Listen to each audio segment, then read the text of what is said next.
esta música que siente es la misa criolla de Chabuca Granda.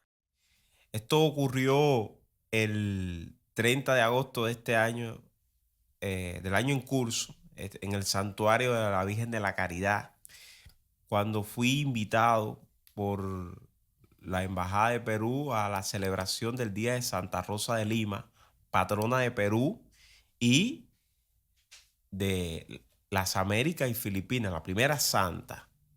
Y ahí escuché esta interpretación, este pequeño fragmento que pudieron escuchar de la misa de Chabuca Granda, dedicada a Santa Rosa de Lima. Y es aquí, sobre todo, que empieza mi recorrido o mi memoria con Perú. País que, o sea, que siempre he querido visitar, sobre todo por su gastronomía, la gastronomía y porque quiero ver Machu Picchu. Y por otra figura, la cual yo siento una gran devoción, también desde el punto de vista religioso, que es San Martín de Porres, el primer santo negro de América Latina. Y que lo tengo en mi casa, lo tengo sobre mi repisa, siempre me está acompañando y es una devoción, ser un santo peruano, una gran importancia. Por cierto, mañana es el día de San Martín de Porres. Hoy es 2 de noviembre, Día de los Fieles Difuntos. Y mañana 3 de noviembre, el día de San Martín de Porres, que siempre decía, yo te curo, Dios te salva, y a él nos encomendamos como la magia y la alegría de este podcast que usted está escuchando. Parece que esa cuestión de lo que decía Lezama, el azar concurrente, que siempre nos llega. Este podcast coincide con el santo peruano que más devoción y más impronta ha tenido entre lo imaginario. Que además podemos decir que San Martín de Porres sufrió, o sea, después que murió pasó 200 años para que lo pudieran canonizar. Con referente a Santa Rosa de Lima, el Papa Clemente IX dudó para canonizarla. Ahí mismo, ese día de la misa de Santa Rosa, me enteré de la historia que hace el embajador de Perú. Tomado de las tradiciones peruanas de Ricardo Palma, cuenta esta historia que según la tradición, el Papa Clemente IX exclamó como forma de duda: Santa y limeña,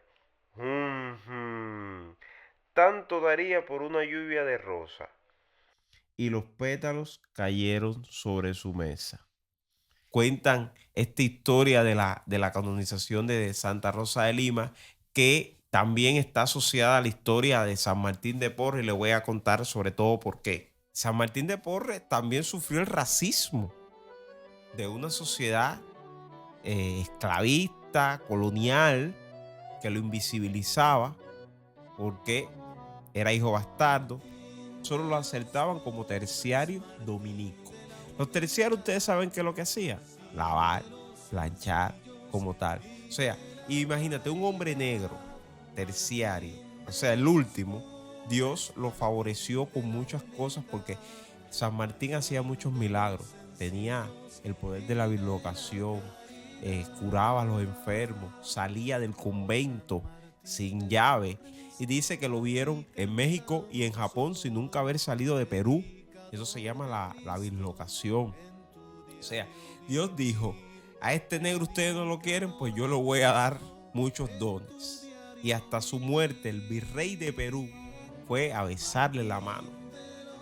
Hay quien me cuenta de la fiesta el día de San Martín de Porres en Perú, porque católico yo al fin siempre busqué la imagen de un santo que se pareciera a mí.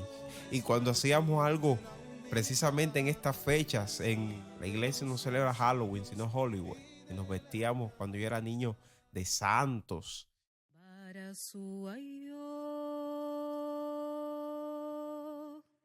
Omonyala wana mama kena iraoe.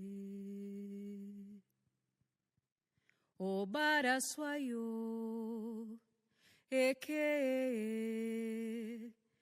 eshodara este canto, o sea, para un cubano no es difícil reconocer este canto para muchos cubanos, o sea, un canto el Eguá. Pero lo que me llama la atención es que este canto del Eguá lo canta una de las grandes cantantes afroperuanas, que es Susana Baca. La interpretación que escuchan de este canto a El Eguá es una interpretación de Susana Baca. Y no hay algo tan cubano como un canto a El Eguá. Esta, esta canción, sobre todo de Susana Baca, está en un disco que se llama Vestido de Vida, que son cantos negros de la América Latina, un disco de 1991 que además cuando tú escuchas el disco también hay cantos de trabajo, cantos congos de trabajo, afro-brasileños. Me impresionó sobre todo escuchar este disco de Susana Baca que verdaderamente ha hecho un trabajo importante en la reivindicación de la presencia afro en Perú, de las personas negras en Perú y en América Latina. Susana Baca es más conocida por la interpretación de la canción Latinoamérica que canta junto con Calle 13, que ganó en el 2011 el Latin Grammy y que además comparte con la brasileña María Rita y Totola Momposina. Tú no puedes comprar al viento, tú no puedes comprar al sol, tú no puedes comprar la lluvia, tú no puedes comprar el calor, tú no puedes comprar las nubes, tú no puedes comprar los colores, tú no puedes comprar mi alegría, tú no puedes comprar mis dolores, tú no puedes comprar al viento, tú no puedes comprar al sol, tú no puedes comprar la lluvia, tú no puedes comprar el calor. Tú no puedes comprar las nubes, tú no puedes comprar los colores, tú no puedes comprar mi alegría, tú no puedes comprar mis dolores. Yo tuve la posibilidad de conocer a Totola Momposina. Tengo una foto con Totola Momposina. Cuando vino a Cuba, fue a Santiago de Cuba a un festival del Caribe que se dedicó al Caribe colombiano y Totola Momposina vino y yo me hice la foto y todo el mundo le preguntaba sobre esta canción Latinoamérica que Susana Baca canta el estribillo. Tú no puedes comprar el aire, tú no puedes comprar el sol. O sea, este estribillo importante de esta canción. Y Susana Baca es una figura importante dentro de la cultura musical americana. Cabello, soy todos los santos que cuelgan de mi cuello. El jugo de mi lucha no es artificial porque el abono de mi tierra es natural. Tú no puedes comprar el viento, tú no puedes comprar el sol, tú no puedes comprar la lluvia, tú no puedes comprar el calor, tú no puedes comprar las nubes, tú no puedes comprar los colores, tú no puedes comprar mi alegría, tú no puedes comprar mis dolores. No se pode comprar o vento, no se pode comprar o sol, no se pode comprar a chuva, no se pode comprar o calor, no se pode comprar as nuvens, no se pode comprar as cores, no se pode comprar mi alegría, no se pode comprar minhas dores. Ella vino a Cuba, fue un acontecimiento importante, porque además Susana Baca no es solamente una intérprete que canta los cantos afroperuanos, ella canta, es una de las grandes cantantes latinoamericanas, al nivel de Totola Momposina, de Omara Portuondo, de María Elena Walsh, de Chabuca Granda, que también tuvo mucha relación con Cuba y sobre todo con Bola de Nieve. Tuvo una gran relación con Bola de Nieve y en este canto que interpreta ella a El Eguá es donde comienza la esencia de este podcast que es Cuba en Perú y Perú en Cuba. Buenas tardes, buenos días, buenas noches, buenas madrugadas. Bienvenido a Todo por una Canción. Para suayo Omonyala wana mama kenaira oe O bara suayo Eke Eshodara Omonyala wana mama kena iraoe. Barasuayo. Omonyala wana mama kena iraoe. O barasuayo. Eke eshodara. Omonyala wana mama kena iraoe. Claro Yeshu, claro Yeshu, claro Yeshu. Y entonces empezamos en ese recorrido musical que también continúa con Susana Baca en una canción a otra figura peruana que para mí es importantísima, que es una canción dedicada a Victoria Santa Cruz Pacheco, que fue también una de las folcloristas, fundó el Teatro Negro de Perú, fue una de las folcloristas más importantes y que tiene un poema que se ha vuelto trend topic, que se llama Me Gritaron Negra, del cual yo hice una videodanza.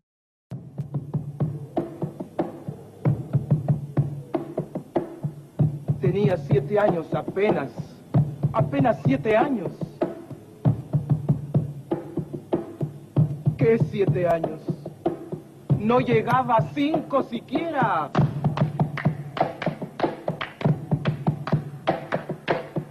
De pronto unas voces en la calle me gritaron ¡negra!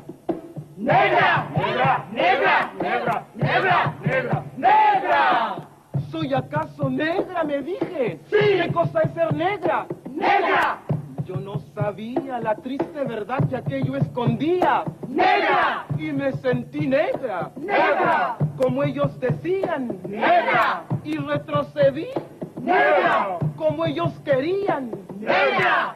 Yo odié mis cabellos y mis labios gruesos y miré apenada mi carne tostada y retrocedí. ¡Negra! Y retrocedí. ¡Negra! ¡Negra! ¡Negra! ¡Negra! ¡Negra! ¡Negra! ¡Negra!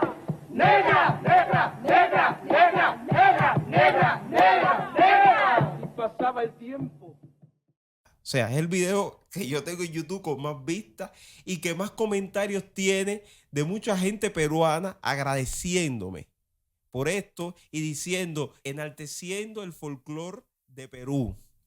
Esta interpretación de Me Gritaron Negra de Victoria Santa Cruz Pacheco ha sido un poema de reivindicación para toda América Latina del sentido y del ser negro y de la belleza y de la identidad negra, y que a mí me resulta bastante conmovedor, y veo que en este reciente disco que hace Susana Baca le dedica esta canción que tiene ese influjo de lo afro, le dedica esta canción. Vamos a escuchar un fragmento. Sete selane semi malayaya. Sete selane semi malayaya. Sete selane semi malayaya. Sarambe. Sete selane semi malayaya. Sete selane semi malayaya. Sete selane semi malayaya. Sarambe. Sanahari, sanahari, Sarambe. sanahari, sanahari. Sarambe. Cante el amor en la paz y la vida. Sarambe. Cante el amor en la paz y la vida. Sarambe. Sarambe. Sarambe.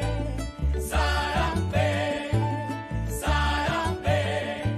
Y también esa cuestión de las relaciones Cuba-Perú, no podemos dejar de mencionar a Antonio Núñez Jiménez, que Antonio Núñez Jiménez es considerado el cuarto descubridor de Cuba. El primer descubridor de Cuba es Colón. El segundo descubridor de Cuba es Alejandro de Humboldt. El tercer descubridor de Cuba es Fernando Ortiz. Y Antonio Núñez Jiménez es el cuarto descubridor de Cuba. Es también ese concepto de descubrir, es un concepto colonial, porque viene a partir de la visión de que los españoles nos descubrieron a nosotros desde Colón. O sea, Colón llegó y nos descubrió para el Nuevo Mundo. Humboldt, que era un alemán que vino a Cuba y descubrió toda la naturaleza. O o sea, la historia natural de Cuba. Fernando Ortiz, nuestro gran antropólogo que descubre el negro. Y Antonio Núñez Jiménez fue el gran geógrafo de Cuba, el gran geógrafo cubano, expediólogo.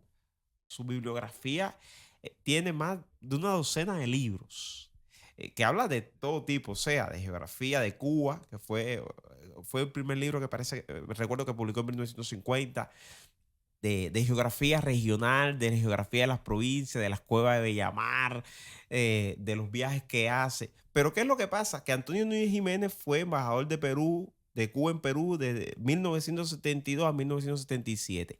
Y en ese tiempo, él aprovecha y empieza, como era un gran expediólogo, empieza a ir a Machu Picchu, empieza a ir a las cavernas de Perú, y todo ese trabajo que él hace del 72 al 77 cuentan que tan es así que en 1975 el Museo Nacional de Antropología y Arqueología de Lima le da la categoría de investigador honorario. Le da la categoría de investigador honorario porque además esa obra que hizo Antonio Núñez Jiménez en Perú es una obra descomunal. Tiene 2 tomos y sobre todo creo que insuperable. Insuperable en todo esto. De Antonio Núñez Jiménez decir que creó en 1994 la Fundación para la Naturaleza del Hombre, que cuando muere en el 98 lo convierte en la Fundación Antonio Núñez Jiménez para la Naturaleza del Hombre, que es una fundación cultural, pero relacionada con medio ambiente, el patrimonio, la salvaguarda, y que también toda la labor bibliográfica, expediológica, geográfica, de promoción de la obra de Antonio Núñez Jiménez realiza esta fundación donde tienen este libro que no se ha publicado más. Está publicando toda su bibliografía y ahora están haciéndole la bibliografía pasiva, las cosas que él no publicó. Y están publicando todo eso, pero Antonio escribió tanto. Imagínate que Antonio Núñez Jiménez escribió hasta de Wilfredo Lang. Hizo una biografía de Wilfredo Lang, de las cuevas de Bellamar, del Toa, del Yunque. Hay un artículo que lo llaman el geógrafo de Fidel Castro. Porque ese libro en 2 tomos que hizo sobre los petroglíficos de Perú es una cosa maravillosa. Y del arte rupestre peruano y andino. Y además, dentro de las 2 expediciones, las 3 expediciones que hizo, o sea, está la del Polo Norte, está la expedición que hizo por el Amazonas para demostrar que los arahuacos llegaron al Caribe en canoa. Hizo toda esa expedición del Amazonas hasta Cuba. Y además hizo una expedición también a Machu Picchu. Fui a la fundación a ver si había documentos y todo eso, pero ahora está en reparación. Pero creo que sí, debe haber muchos documentos de todas esas anotaciones y de cosas que Antonio Núñez Jiménez hizo en Perú, que tú te das cuenta el sentido intelectual de un hombre que aprovechó ese tiempo que estuvo de embajador en Perú para hacer esta obra, y es algo que nos acerca con la historia. Pero uno de los sucesos tristes de la historia de Cuba, que también compartimos con Perú, que son los sucesos de la Embajada de Perú, que comenzaron el 1 de abril de 1980. Estaba averiguando, el embajador de Perú en ese momento era Edgardo Javish. Hay 2 visiones, sobre todo, claramente, porque la historia es así. Está el hecho, pero hay 2 visiones. O sea, está la visión que cuenta Le Curré, que dice que Lumper, gente antisociales, interrumpió en la Embajada de Perú. Y está la otra visión que dice que gente que hartada y asqueada del sistema querían irse, se refugió en la Embajada de Perú como tal. Ambas historias, aunque tienen algo de cierto, tienen sus verdades, pero yo creo que hay que infundir en ambas historias porque, o sea, desde el 59 hasta ahora, siempre aquí está un solo pensamiento, una sola actitud, y mucha gente siempre han querido irse. Esos tiempos era más difícil. Los hechos se originaron el 1 de abril de 1980, cuando un grupo de ciudadanos cubanos ingresó en el recinto diplomático solicitando asilo. En el curso del suceso se produjo la muerte de un custodio cubano, hecho lamentable para ambas partes. Ante la decisión, el gobierno de Perú decidió mantener la protección de los que se encontraban dentro de la embajada. El gobierno cubano decidió retirar la vigilancia policial del perímetro, lo que derivó en el ingreso masivo de ciudadanos que buscaban abandonar el país. En los días siguientes, la sede diplomática llegó a albergar a más de 10.000 personas en condiciones extremadamente difíciles. Y hay imágenes de eso. Poco después, el gobierno de Cuba anunció de que quienes deseaban salir del país podrían hacerlo por el puerto del Mariel, dando inicio a un éxodo que permitió la salida de más de 120.000 ciudadanos cubanos hacia los Estados Unidos, fundamentalmente entre abril y octubre de 1980, lo que se conoce como la crisis del Mariel. Episodio que constituye un momento complejo de la historia reciente entre Cuba y el Perú, que refleja la tensión propia de la época y las difíciles circunstancias económicas y sociales del país caribeño en aquel contexto, que no creo que hayan cambiado mucho. Pese a la coyuntura, el Perú mantuvo una actitud humanitaria y respetuosa del derecho internacional, otorgando protección temporal a quienes solicitaron asilo conforme a los principios que inspira su política exterior. La Habana, 14 de abril de 1980. El gobierno cubano anuncia que todo el que quiera irse del país puede asilarse en la Embajada de Perú. Y en menos de 48 horas, más de 10.000 personas inundan la sede diplomática. Quien no tenga genes revolucionarios, quien no tenga sangre revolucionaria, quien no tenga una mente que se adapte a la idea de una revolución, quien no tenga un corazón que se adapte al esfuerzo y al heroísmo de una revolución, no los queremos, no los necesitamos.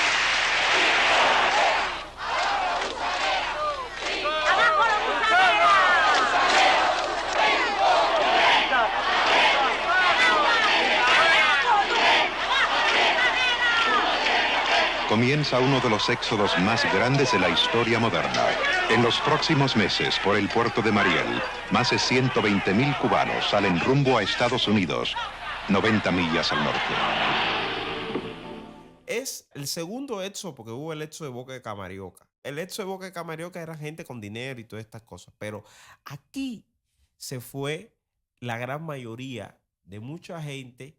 Yo recuerdo que yo era chiquito y siempre me decían los sucesos de la escoria. Y decía, ¿pero qué es los sucesos de la escoria como tal? Porque Fidel, que era como era, abrió las cárceles. Y en esos sucesos del Mariel, ahí está la historia de mucha gente. Yo recuerdo un amigo mío que quiere que lo grabe contando la historia. ¿Por qué le dicen los sucesos de la escoria? Porque empiezan a sacar a la gente de la cárcel y le dicen, te tienes que ir. No. Entonces, Angelito me cuenta que la presidenta del CDR fue a su casa y le dijo, Angelito, yo te quiero mucho, pero te tienes que ir. ¿Por qué? Porque era homosexual, te tienes que ir. Y le dan un papel.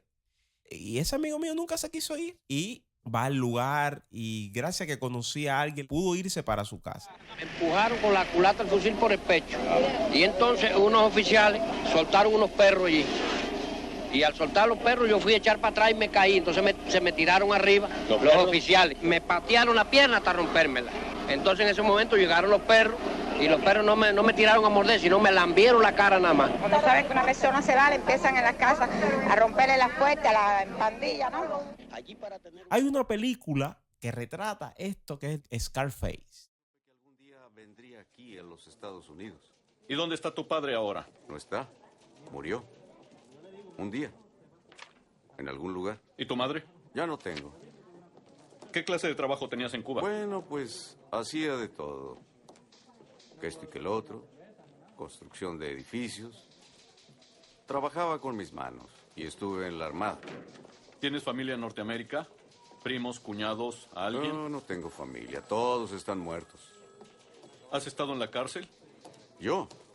¿En la cárcel? Para nada. No. ¿En un hospital mental? Eso sí. El barco que me trajo aquí. ¿Qué me dices de la homosexualidad, Tony? ¿Te gustan los hombres? ¿Te gusta vestir como mujer?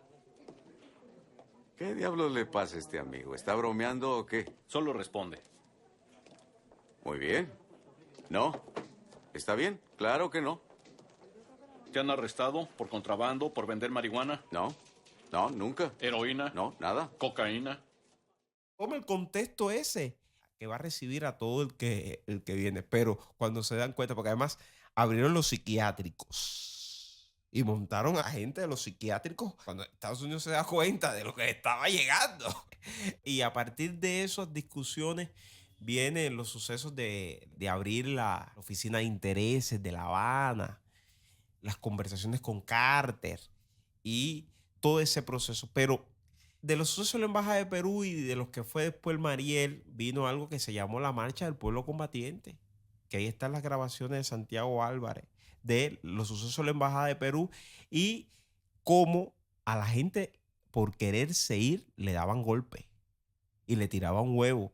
Una fractura que ha quedado en la historia de Cuba de generación en generación y que está bien retratada en una obra de teatro que escribió el gran dramaturgo Ulises Rodríguez Feble en su obra Huevos y que fue puesta, llegó a escena por Teatro del Vientre con Freddy Núñez Tenorio, porque es la historia de cubanos enfrentados contra cubanos en los años 90, cuando muchos de esos marielitos vienen en los años 90, que les regalaron al presidente de los CDR, a toda esa gente que le habían tirado huevo, un feeling de huevo. Todo el mundo sabe esa historia en Cuba.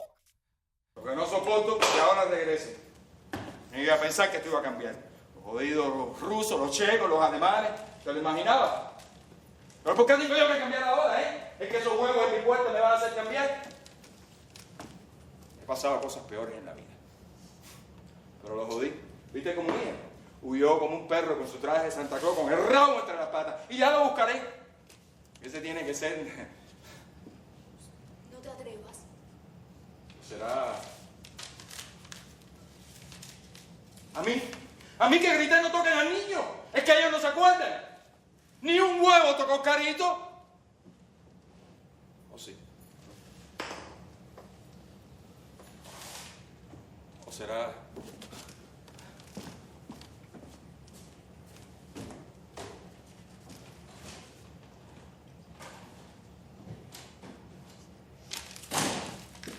Yo me merecí esta casa. Vivíamos 8 o 100 metros de casa, ¿no te acuerdas? No soporto que ahora se pasen delante de mí mientras yo me sigo jodiendo en este país, defendiéndolo. Todos anduviéramos con pantalón de lavado, con botas, resistiendo, comiendo lo que hubiera, como en los 60, en los 70. Entonces, lo soportaría todo como un Cristo. Pero nadie habla sobre los cubanos que se quedaron en Perú. O sea, y hay un artículo de Incubadora que se llama, pueden buscarlo en internet, de los sueños del Mariel a los inhóspitos arena de Villa El Salvador, 37 años de olvido. O sea, en Villa El Salvador es escrito por Adriana Charumpi Ramírez de la Universidad Lady de Holanda. Es un trabajo histórico-antropológico donde Adriana cuenta sobre toda la historia de los cubanos que todavía viven en Perú, en este barrio que se llama Villa El Salvador, que es un barrio periférico y marginalizado. Reconstruye la historia de cómo estos hombres llegaron a Perú. Muchos no se fueron para los Estados Unidos, se quedaron en Perú, hicieron vidas en Perú como tal. Y cuenta esta historia que está en internet, pueden buscarlo, se llama Exiliados Cubanos en Perú, 33 años más tarde. Y cuenta la historia de estos hombres, la mayoría son hombres, en Perú, en un barrio marginalizado de Perú. Y ahí tú puedes, sobre todo, entender este sentido de esta historia que compartimos. A mí siempre me ha interesado, porque además el artículo ha sido muy interesante, cuando lo leí fue muy interesante, o sea, sobre todo, ¿qué ha sido la vida de esa gente? Y lo que más me impresionó, me impactó de este artículo es algo que yo siempre comparto de la nacionalidad transnacional. O sea, el sentido de la nacionalidad que no está inscrito a nacer en Cuba solamente. Como esta gente que también se van a Perú desarrollan en ese pequeño barrio un pedazo de Cuba y llevan sus sueños, llevan sus tradiciones y hasta su religión, como la celebración del 17 de diciembre de San Lázaro. O sea, es ese sentido de la nacionalidad transnacional de esos cubanos que viven en Perú. Bueno, hoy en día viven más cubanos en Perú, médicos, sobre todo deportistas, buscando un mejor sueño. Y también está cuando el Festival Santiago Álvarez se dedicó a Perú. Ahí yo conocí al anterior embajador de Perú, Guido, que era un hombre muy interesante porque era un hombre muy culto, coleccionista de arte. Conocía mucho sobre arte en Perú. Y ese Festival Santiago Álvarez en el 2021 que se dedicó a Perú, ahí conocí el corto de ficción El sueño de Pongo, que grabó Santiago Álvarez en 1970 tras los sucesos del terremoto de Perú del 31 de mayo del propio año. Yo soy Hernán y les voy a contar el sueño del Pongo.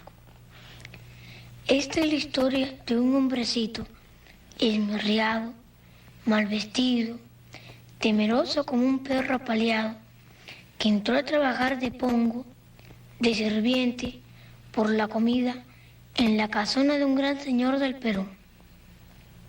Cuando el pongo llegó ante el señor, se sintió tan poca cosa que no tuvo fuerzas para hablar. El señor era grande, gordo, casi blanco, rico y poderoso. El pongo era pequeñito, flaco, indio, pobre como un puñado de polvo. Tú de veras eres gente, ¿no lo parece?, dijo el dueño.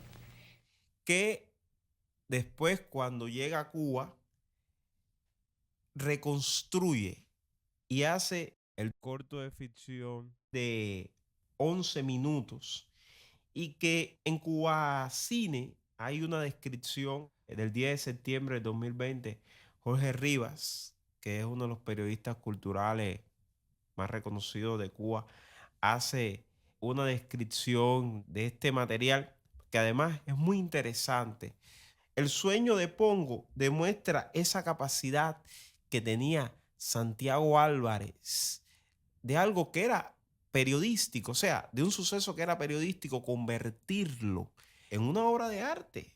Y además, el sueño de Pongo es uno de los pocos cortos o materiales de ficción que hace Santiago Álvarez. Y este, que para mí me parece que es uno de los demás, Vuelo Poético, que además es una adaptación de un cuento de Roberto Fernández Retamar basado en un cuento anónimo peruano perteneciente a la literatura oral recogida y escrita por José María Argueda.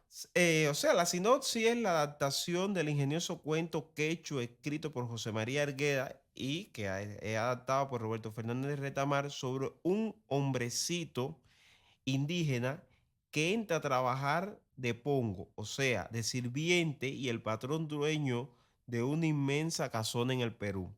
El sirviente indio sueña el castigo que recibirá su patrón después que ambos hayan muerto. Y esto es lo que desencadena. Esta obra del sueño de Pongo me recordó una obra de una de las grandes cineastas peruanas, de Claudia Llosa, de La teta asustada. En una de las acciones, sobre todo cómo la clase alta peruana utiliza la cultura indígena para su beneficio. O sea, una concertista se aprovecha de una indígena y entonces esta sirvienta de ella le empieza a cantar una canción de la tradición indígena y ella dice, ay, cántame la canción, y le dice que por cada canción que le cantaba le iba a dar una perla. Ella le empieza a cantar y le empieza a poner las perlas y hace este concierto inspirado en eso. Y después que hace el concierto, que la recibe, bota al indígena y no le das las perlas. O sea, este cortometraje tiene esa unión propiamente con este largometraje de ficción de Claudia Llosa, que además es uno de los personajes dentro del mundo cinematográfico peruano muy importante y que está emparentada con Vargas Llosa. Está emparentada con Vargas Llosa, en el cual en Cuba el gobierno no quiere mucho a Vargas Llosa por claramente su posición política. Yo recuerdo que cuando yo estaba en la universidad, yo tenía una amiga que estudiaba letras en la universidad. Y recuerdo el cuento que le hace una profesora de literatura latinoamericana. Antes de comenzar literatura latinoamericana, la profesora dice: señores, hay que leer a Vargas Llosa. La profesora hacía todo un panegírico como tal. Y sobre todo, cuando muere Vargas Llosa, hacen aquel artículo que me parece fallido de aquí. En el libro que hace Jaime Gómez Triana y Abel Prieto sobre el caso Padilla, lo interesante de ese libro, que me parece un libro desafortunado porque justifica la violencia que se ejerció contra Eberto Padilla. Pero lo que más me interesa del libro, que para mí fue lo más interesante, es los documentos que se clasifica y muestra. Entonces hay una respuesta de Aide Santamaría a Vargas Llosa en el libro ese sobre el caso Padilla. Porque además demuestra el sentido intelectual de los intelectuales verdaderos, de ese intercambio de ideas, de compartir ideas, de yo rebatir tu idea con argumentos. Pero a Vargas Llosa hay que leerlo. Tiempo después en Cuba empiezan a poner en Cine de Nuestra América en la película Pantaleón, el servicio de las visitadoras. O sea, uno de los grandes libros de Vargas Llosa. Según conversando con Fran Padrón, es la película latinoamericana que más han puesto, que está basada en esta novela, Pantaleón, el servicio de los visitadores, una cosa genial, al igual como otra novela, que es La ciudad y los perros. Para mí es muy importante que también fue llevado al cine, o su gran clásico, Conversación en la Catedral, o Tiempos recios. Vargas Llosa estaba contra el autoritarismo. Tenía un pensamiento liberal, pero estaba contra el autoritarismo. Porque cuando tú lees Tiempos recios, que es una novela que demuestra cómo la Free Company destruye la democracia en Guatemala y cómo empieza a planear el golpe de Estado a Jacobo Arbenz a partir de lo que llamamos una guerra de cuarta generación. O sea, la guerra de cuarta generación, una guerra de información, diciendo que Jacobo Arbenz era comunista, como tal, que había que acabar con él, como tal. Porque técnicamente Jacobo Arbenz estaba defendiendo la democracia y los principios de su país. Y eso a la Free Company claramente que no le importaba y necesitaba el apoyo de Estados Unidos para acabar con esto y que hubiera el caos. Pero todo ese caos de la Free Company es lo que hace que en los 70, en los 80, en Nicaragua, en El Salvador, en Honduras, vengan las guerrillas y vengan los enfrentamientos, porque acaba con la democracia, con el Estado de Derecho. Impone un sistema autoritario de los Somoza, ejemplo, en Nicaragua. Y entonces en este libro de Vargas Llosa yo me entero y analizo esa parte. O su novela La fiesta del chivo, que cuenta los últimos días de Trujillo.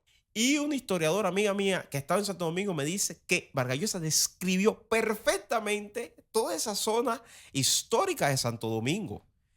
Otra novela que fue la última que me leí de él, que fue El sueño celta, donde en esa novela él habla de la opresión, que ahí fue donde yo me enteré por primera vez de el régimen colonialista belga de Leopoldo II en el Congo, donde asesinaban a los negros, le cortaban las manos por el caucho.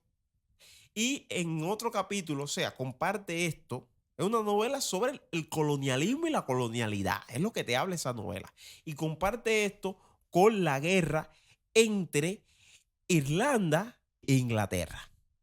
Las novelas de Vargas Llosa son novelas que te hablan de la condición humana, del autoritarismo, sobre todo el autoritarismo, de las posiciones autoritarias y de la condición humana llevado muchas veces al extremo.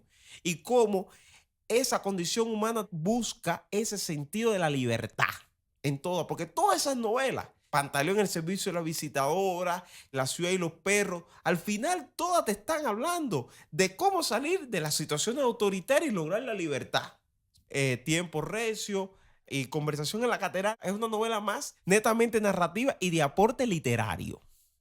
Porque es una novela complicada en el cual utiliza varias personas, o sea, en cada línea está hablando varios personajes. O sea, a nivel narrativo, una novela complicada. O sea, aquí es donde él demuestra que es un gran narrador, que a mí me parece genial. Y Vargas Llosa, muchos en Cuba, los amantes de la literatura, lo hemos conocido por esto, a partir de amigos, a partir de eso. Y es un tipo que es importante y que es necesario hablar y escuchar y leer. Que Vargas Llosa siempre tuvo una disputa con Gabriel García Márquez. Pero de esa disputa que Vargas Llosa a veces habla, sobre todo que le da el piñazo a aquel a Gabriel García Márquez, habla, pero, o sea, Vargas Llosa siempre habla, pero desde el respeto. A mí me parece interesante. O sea, porque él habla de Gabriel García Márquez y dice que Gabriel García Márquez no era un tipo intelectual, era más un tipo del sentido cultural, de la ficción, y era verdad. O sea, Vargas Llosa era un tipo intelectual de este sentido, y Gabriel García Márquez era el tipo más de la fabulación, de este sentido de la ficción. Tú ves el 100 años de soledad, del realismo mágico. Y a pesar de, o sea, de las dificultades, o sea, de las dificultades no, de las confrontaciones ideológicas que tuvieron, ambos siempre se respetaron como los grandes narradores y escritores que fueron. Y eso es una condición que te demuestra la condición humana de ambos que escritores, a pesar de que estaban en líneas diametralmente opuestas. También decir de Vargas Llosa que pudo ser presidente de Perú porque él se lanza en la campaña contra Fujimori y pierde. Y hablando de Fujimori, que también está relacionado con Cuba, ¿usted sabe por qué? La Universidad Central de Las Villas le dio un doctorado honoris causa. Uno de los pecados que tiene la Universidad Central de Las Villas. La Universidad de La Habana con Machado, que fue el primer doctorado que dio. Geraldo Machado, el dictador.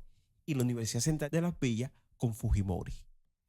En esto también hay otro elemento artístico y está la presencia de Juan Diego Flores, el gran tenor y cantante lírico que yo conozco cuando estudié en el ISA. Porque como estudié en Holguín junto con la escuela lírica de Holguín, los tenores interpretaban. Déjame que te cuente el limeño, déjame que te diga la gloria del ensueño que evoca la memoria del viejo puente del río y la alameda. Déjame que te cuente el limeño. Que además en todo su repertorio ha llevado mucho ese sentido latinoamericanista de interpretar muchas canciones del folclore latinoamericano, peruano, venezolano, de toda América, y sobre todo también interpretación del bolero. Interpretaciones del bolero que además, yo no creo mucho en estas cosas, o sea, es capricorniano como yo, nació el 13 de enero de 1973. Ahora que aún perfuma el recuerdo, ahora que aún se mece en un sueño el viejo puente, el río y la alameda, jazmines en el pelo y rosas en... Si vamos al Museo de Bellas Artes, el edificio de Arte Universal, ahí vemos una de las grandes colecciones de arte peruano que hay en Cuba. Y Servando Cabrera y Casa de las Américas, en la colección de Mariano Rodríguez de arte popular. O sea, Servando Cabrera tenía una colección de arte popular muy importante donde había muchas piezas de arte peruano. Y la colección de Casa de las Américas, Mariano Rodríguez, de arte popular, tiene también mucha colección de arte peruano. Yo siempre he querido hacer una exposición de arte peruano, porque dentro de la artesanía latinoamericana, una de las artesanías, o sea, andina, la boliviana, la peruana, es una cosa maravillosa para mostrar la diversidad y la grandeza del arte peruano. Ahí, y en Cuba, dentro de las colecciones que se encuentran en Cuba, la colección de Mariano Rodríguez de arte popular tiene una gran sección dedicada al arte peruano, y la colección que me han dicho que de esa colección de Servando Cabrera se han perdido muchas cosas. Yo recuerdo que había piezas de arte peruano en todo el sentido. Pero yo creo que contemporáneamente la unión más cercana entre Perú y Cuba ha estado a partir de la música. Y yo creo que esto está asociado a el movimiento de la timba. Y con muchos grupos, porque la timba, que es un movimiento que surge en los años 90, causa furor en Perú. Y se enmarca totalmente en esa dicha de música del Perú.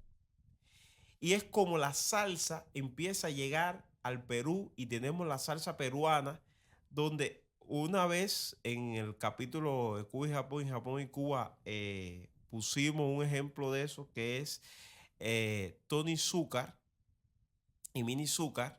O sea, en Perú, al igual que en Cuba, hay una gran comunidad de descendientes japoneses.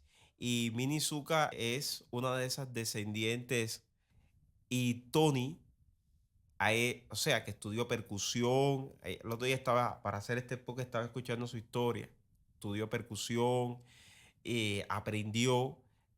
O sea, ha hecho de la salsa peruana y de las influencias de la música cubana, porque la salsa peruana tiene mucha influencia de la música cubana, mucho en favor. Y ahí está ese tema que hace con la India, con su madre y con Jaila. Sin frontera, soy guerrera, en mi música se siente soy salsera. Sin frontera, soy guerrera, con mi voz llevo la salsa donde quiera. Mezcla de azúcar y son pororó, en mi ser llevo la esencia del tambor, de una tierra que late en mi corazón. Cuba linda, eres una inspiración, inspiración. Sin frontera, soy guerrera, en mi música se siente soy salsera, cubana y timbera. Que me parece un tema maravilloso y que en los sectores más rancios de Miami fue muy criticado por la participación de Jaila en esto. Usted sabe, nosotros los cubanos, si no llegamos, nos pasamos. Siempre estamos en ese proceso de la confrontación. Esta influencia llega a partir de los 90, cuando muchos grupos musicales cubanos empiezan a llegar a el Perú y la música empieza, y está José Luis Cortés. Estaba averiguando y estaba viendo que la charanga habanera ha sido impresionante. Pero de todos los grupos cubanos que ha marcado una impronta en Perú está la Caro Band.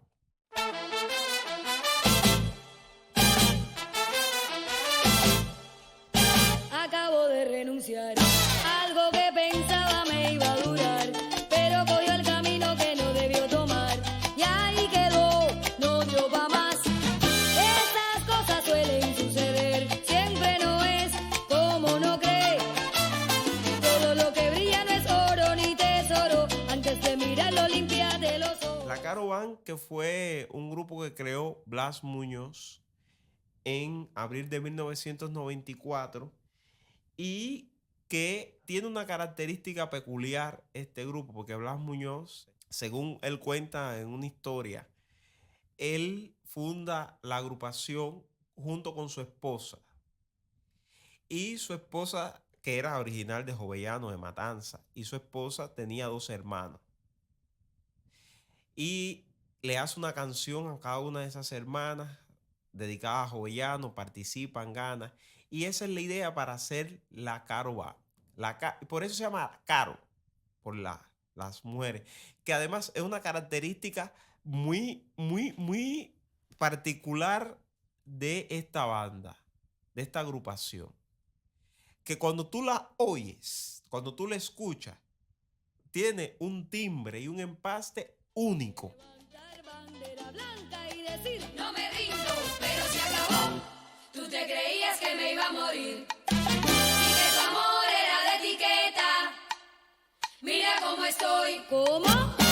Gozando la papeleta. Veías en un puño, tú me tenías a mí es algo maravilloso. Y él cuenta que a partir del 2001 se fue de un contrato a Perú. Y de ese contrato en el 2001 ya se ha vuelto, o sea, ha sido un grupo importante dentro del Perú. Yo conocí hace poco, ella se impresionó, porque en Cuba casi que parece que nadie recuerda a la Caro Van. Cuando yo escuché, la escuché a una en una actividad que fui y la escuché, yo dije, usted es una de las cantantes de la Caro Van. Le dije, usted es la profesora de matemática. Y ella se impresionó y dijo, ay, pero ¿cómo tú me conoces? Ella estaba con su hijo. Y el otro día que estuve en Estudio 50 y sabía que iba a hacer este podcast, le pregunté a él sobre esta relación con Perú y dice que la gran canción de ellos en Perú, que es con la que vamos a terminar este podcast, es Amor de Etiqueta. Amor de Etiqueta, que es su gran canción y es el ejemplo grande de la música cubana como gran embajadora de nuestra cultura y que llega hacia donde quiera. O sea, la Caro Van es una agrupación que técnicamente radica en Perú y está en Perú junto con otros cantantes que casi tú no los oyes en Cuba porque viven en Perú.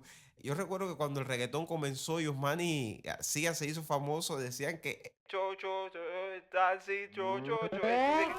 Lo paró con una mano, lo paró que yo la vi. Yo me paré el taxi, yo me paré el taxi. Ella está por un accidente, no me importa si te Clay, no me importa si hace vino por ahí. Yo me paré el taxi, yo me paré el taxi. Dice que esa canción se radiaba en Perú y todo el mundo la escuchaba en Perú. Tania Pantoja, Los Cuatro. Junior hace poco vino de una gira en Perú. Amiga, mientras quede una esperanza, tú tienes que luchar por ese amor. Si él es el hombre de tu vida, no tienes nunca por vencida, que vale todo si se lucha por amor. ¿Cómo puedo hacer? Entrega todo, Todo se lo di. inventa No es posible que se pueda querer más. pensando si lo perderás. Y si él se va, Habrás perdido ¿qué te quedará? lo que has vivido. Tu consejo no me aleja del dolor. Son cosas del amor. Son cosas que pasan. Y todos ellos han tenido nicho. Alexander Abreu también ha tenido un gran impacto en Perú. Pero de todos ellos es la Caro Van, la orquesta insigne que en Perú es reconocida como una de las grandes agrupaciones musicales de esa nación. Y es algo que compartimos porque es como decía Celina González, o sea, su segunda patria cuando llegó a Colombia y la esperaban 1 millón de personas porque pensaban que ella estaba muerta. Y Celina decía, no, Colombia, ese día reconocí Colombia como mi segunda patria. Y en las conversaciones que he tenido, Perú es su segunda patria. Cuba le dio la formación, le permitió crearse, pero la fama verdaderamente se la dio Perú. Y vamos a acabar con esta canción, que es una canción que me parece, sobre todo en ese sentido propio, una canción del sentido propio de la timba, de contar historias. Una canción que también que tiene una posición muy feminista, si lo analizamos de los estudios de género de hoy en día y de las posiciones, que es Amor de Etiqueta. Nos despedimos. Mi nombre es Yasmani Castro Caballero, el director y productor de este podcast. Siempre me acompaña Nilo Prat, quien es el grabador y postproductor, y los diseños son de Amer Bars, que es quien hace esos diseños bonitos que usted siempre puede ver. Le agradecemos a la Embajada de Perú por apoyarnos con esta idea que yo siempre había querido desarrollar en esta subserie del podcast relacionada con los vínculos que tenemos con otras naciones, y que disfruten de Amor de Etiqueta, que es ese canto nacido desde nuestra tradición musical, pero que se escucha en Perú con todo ese sabor que le dan esas 3 hermanas de la caravana.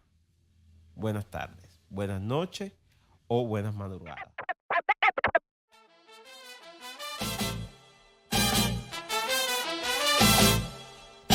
Acabo de renunciar a algo que pensaba me iba a durar, pero cogió el camino que no debió tomar y ahí quedó, no dio pa' más. Estas cosas suelen suceder, siempre no es como uno cree. Todo lo que brilla no es oro ni tesoro, antes de mirarlo limpiate los ojos.